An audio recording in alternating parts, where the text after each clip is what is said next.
पंजाब के मुख्यमंत्री भगवंत सिंह मान ने अनधिकृत कॉलोनियों में रहने वाले लोगों की समस्याओं के स्थायी समाधान के लिए नई राज्य स्तरीय नीति लाने की घोषणा की।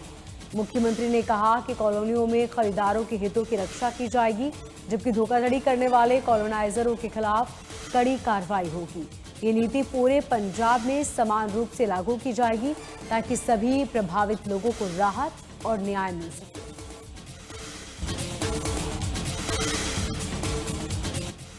सीएम भगवंत सिंह मान की अध्यक्षता में चंडीगढ़ में पंजाब कैबिनेट की बैठक में लिए गए फैसलों की जानकारी देते हुए कैबिनेट मंत्री हरपाल सिंह चीमा ने कहा कि 21 जून को होने वाली नीट परीक्षा में शामिल होने वाले विद्यार्थी और उनके साथ जाने वाले अटेंडेंट का बस किराया माफ होगा।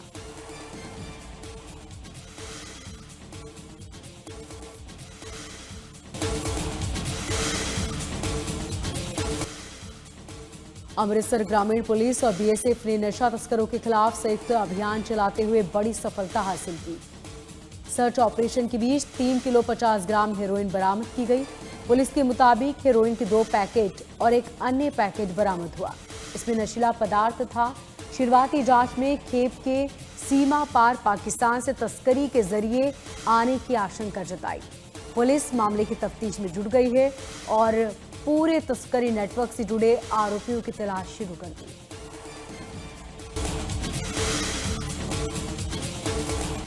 पंजाब सरकार और पुलिस की तरफ से राज्य में नशे के खिलाफ लगातार अभियान जारी। इसी अभियान के तहत भटिंडा पुलिस को बड़ी सफलता मिली। पुलिस ने हेरोइन के साथ 2 नशा तस्करों को गिरफ्तार किया। दोनों तस्कर भटिंडा के ही रहने वाले हैं और करीब 1 साल से नशे का कारोबार कर रहे थे।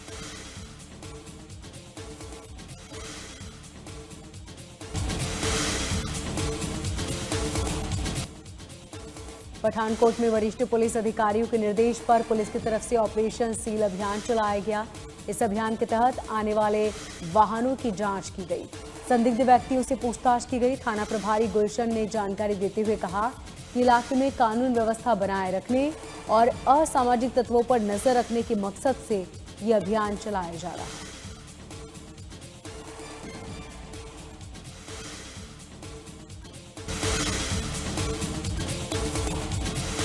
फाजिल्का पुलिस ने पुलिसकर्मियों को घायल करने के मामले में मुख्य आरोपी को गिरफ्तार कर लिया।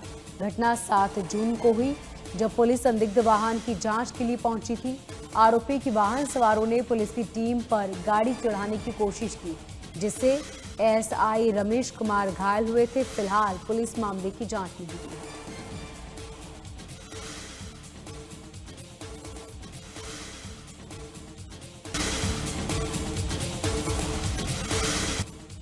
मानसून से पहले बाखड़ा डैम का जलस्तर बढ़ने लगा है। इस बीच बीबीएमबी ने पंजाब, हरियाणा समेत साझेदार राज्यों को डैम में सिंचाई के लिए अधिक पानी का इस्तेमाल करने की सलाह दी। चंडीगढ़ में हुई बीबीएमबी की तकनीकी समिति की बैठक में यह फैसला लिया गया। अधिकारियों ने राज्यों से उपलब्ध पानी का ज्यादा से ज्यादा इस्तेमाल करने को कहा।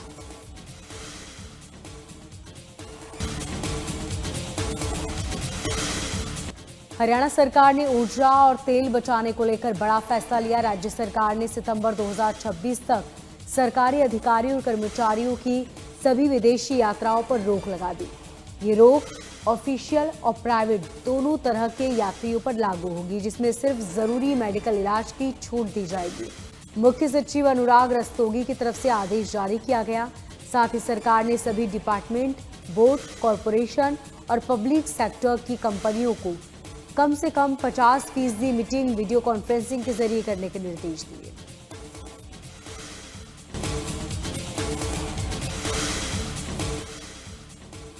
हरियाणा बीजेपी प्रदेश अध्यक्ष अर्चना गुप्ता ने दिल्ली में प्रेस कॉन्फ्रेंस की। उन्होंने केंद्र में मोदी सरकार के 12 साल पूरे होने पर अपनी प्रतिक्रिया दी। कहा, पीएम मोदी ने जवाहरलाल नेहरू का रिकॉर्ड तोड़ दिया। इसके साथ ही उन्होंने ये भी कहा कि पीएम मोदी के निर्देश पर लिए गए ऐतिहासिक फैसलों से समाज के सभी तबकों का भला हुआ।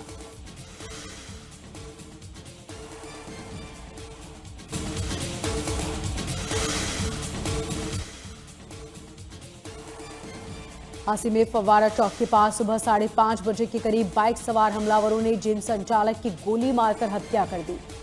हमलावर ने 10 राउंड फायरिंग की, जिसमें जिम संचालक की मौत हो गई। वारदात सीसीटीवी में रिकॉर्ड हुई। इसमें हमलावर जिम संचालक पर गोलियां बरसाते नजर आए। गोलीबारी के बीच वार्म अप कर रही युवती को भी गोली लगी, जिससे वो घायल हो गई। फिलहाल पुलिस ने मामले की तफ्तीश शुरू कर दी।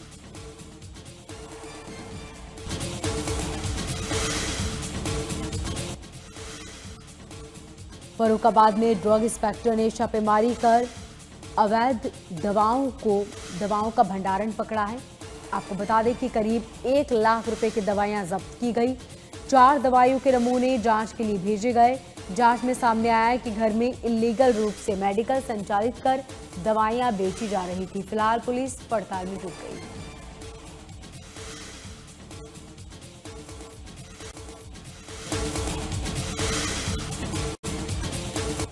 दिल्ली में आम आदमी पार्टी की पॉलिटिकल अफेयर कमेटी की बैठक होने वाली है। इसकी अध्यक्षता राष्ट्रीय संयोजक अरविंद केजरीवाल करेंगे। बैठक में मुख्यमंत्री भगवंत सिंह मान शामिल होंगे। इस बैठक में आगामी पंजाब विधानसभा चुनाव को लेकर चर्चा की जाएगी।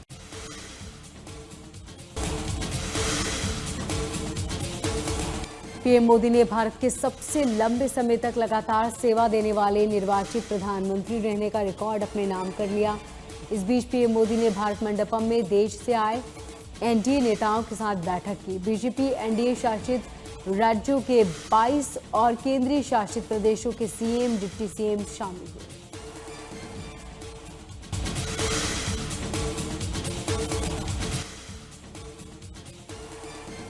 मीटिंग के बाद पीएम मोदी और बीजेपी एनडीए नेताओं ने भारत मंडपम में झालमुड़ी खाई। पश्चिम बंगाल के मुख्यमंत्री शुभेंदु अधिकारी ने अपने हाथों से झालमुड़ी परोसकर पीएम मोदी को दी।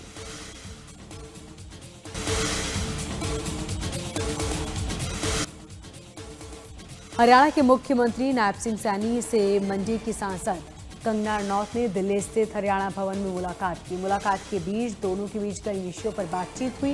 ये बैठक शांतिपूर्ण माहौल में संपन्न हुई है, जिसमें क्षेत्रीय विकास, जनहित से जुड़े मुद्दे और आपसी सहयोग पर बात हुई।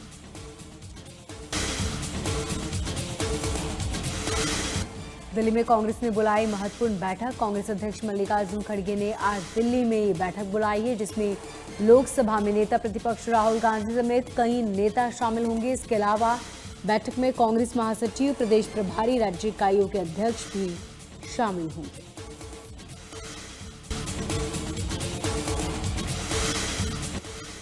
अमेरिका ने ईरान के कई ठिकानों पर हवाई हमले किए। अप्रैल में हुए सीज़फायर के बाद ये लगातार दूसरे दिन हमला जारी है। ईरान के केशम द्वीप, बंदर अब्बास और मिनाप और सिरिक में धमाकों की आवाज़ें भी सुनाई दी। इसी के साथ कई शहरों में एयर डिफेंस सिस्टम सक्रिय हो गया और सिरिक में धमाकों की आवाज़ें सुनाई दी।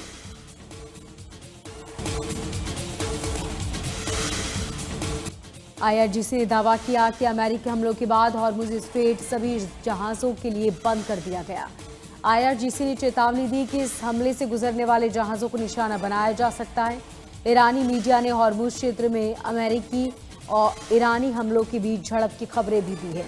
वहीं आपको बता दें कि सेंटकॉम ने कहा कि उसने ईरान के कई ठिकानों पर आत्मरक्षा के लिए जवाबी हमले किए।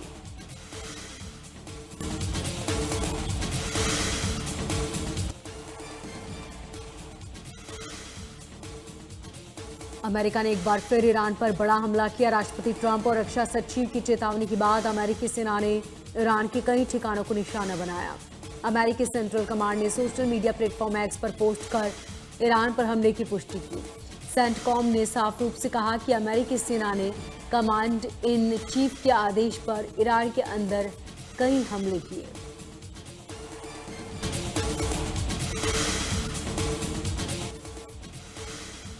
अमेरिकी राष्ट्रपति ट्रंप ने दावा किया कि अमेरिका ने गुप्त सैन्य अभियान चलाकर हॉर्मुज जल क्षेत्र में 200 से ज्यादा जहाजों और 10 करोड़ बैरल तेल की सुरक्षित आवाजाही सुनिश्चित की। उन्होंने कहा कि इस रणनीतिक मार्ग पर ईरान का नहीं, अमेरिका का नियंत्रण है। ट्रंप ने ईरान को चेतावनी देते हुए कहा कि परमाणु समझौते से दूरी और होने पर सैन्य कार्रवाई की जा सकती है।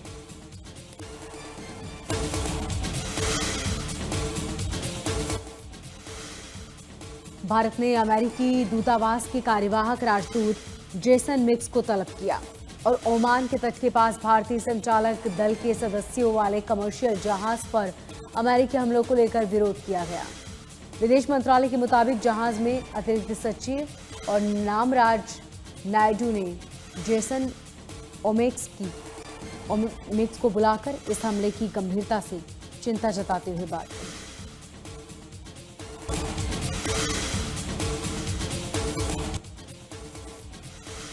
तो वहीं चीन के दक्षिण पश्चिम क्षेत्र में हुए एक जोरदार विस्फोट की वजह से करीब 7 लोगों की मौत और 17 लोग घायल हुए।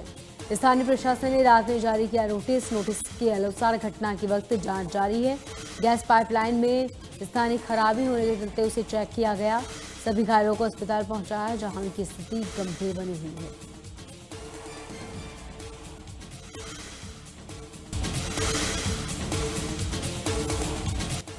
अमेरिकी राष्ट्रपति ट्रंप ने पीएम मोदी को भारत के सबसे लंबे समय तक सेवा देने वाले प्रधानमंत्री बनने पर बधाई दी। ट्रंप ने सोशल मीडिया प्लेटफॉर्म ट्रूथ पर लिखा कि पीएम मोदी की नेतृत्व क्षमता की काफ़ी सराहना होती है। पीएम मोदी वास्तव में एक महान नेता हैं और वे बहुत ही मजबूत, सशक्त और बुद्धिमान व्यक्ति हैं। साथ ही ट्रंप ने कहा कि पीएम मोदी के आगे एक महानता और सफलता के कई रास्ते और साल हैं। इसके बाद पीएम मोदी ने भी राष्ट्रपति ट्रंप को आभार व्यक्त किया।